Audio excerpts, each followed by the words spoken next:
talk about something, that feeling of being completely invisible. Today, we're going to dig into the psychology of why that happens, and even better, what you can do about it. You know that feeling, right?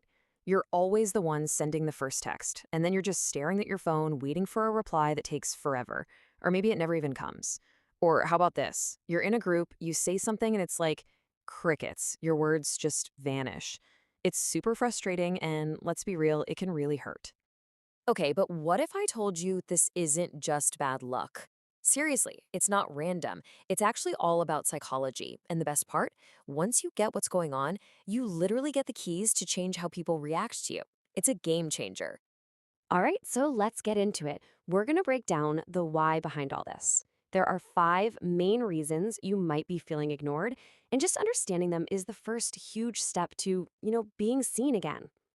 So it really comes down to these 5 things: being always on, trying way too hard, constantly looking for approval, not having any boundaries, and you'll see how they all kind of point back to this one big thing: low self worth.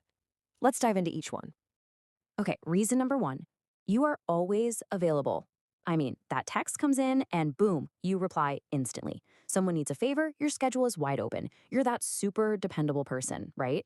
But here's the thing, that can actually backfire. And this taps into a basic piece of human psychology, the whole idea of scarcity. Think about it. We value stuff that's rare, that's limited. So if your time and your attention are just always there for the taking, like water from a tap, people can start to see it as, well, less valuable.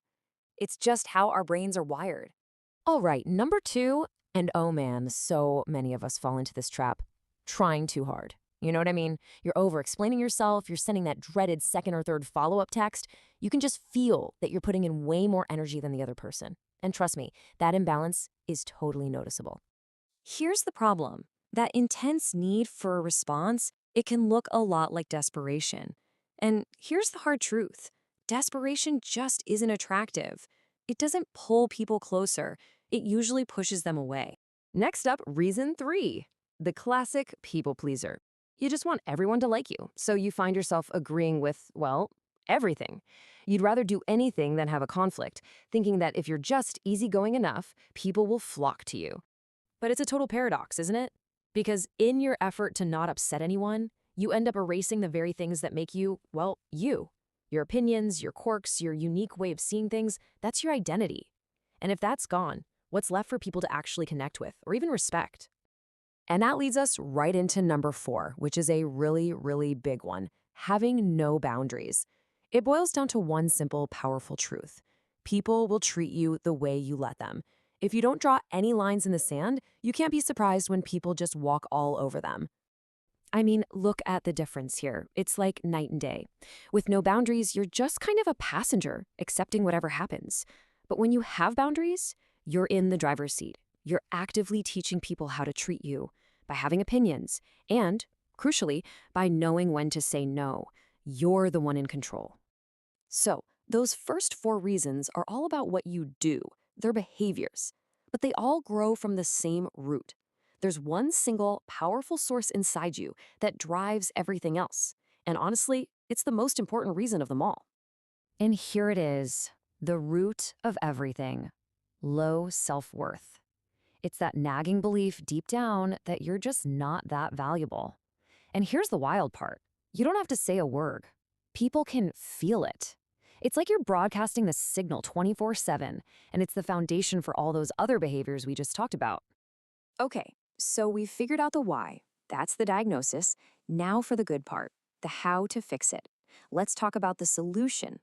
It's time to shift gears and look at the toolkit for taking your power back. Here are 5 really powerful ways to make sure you're actually seen and heard. And what's so great about this is how direct it is. For every single one of those problem behaviors, there's a clear, simple action you can take to fix it. We're not talking about some massive, complicated psychological mission here. It's just about making small, deliberate shifts in what you do. So here's your action plan. Simple. Are you too available? Start treating your own time like it's precious. Trying too hard? Take a step back and let your actions do the talking. Instead of chasing approval, figure out what you stand for. And absolutely learn to set and keep clear boundaries.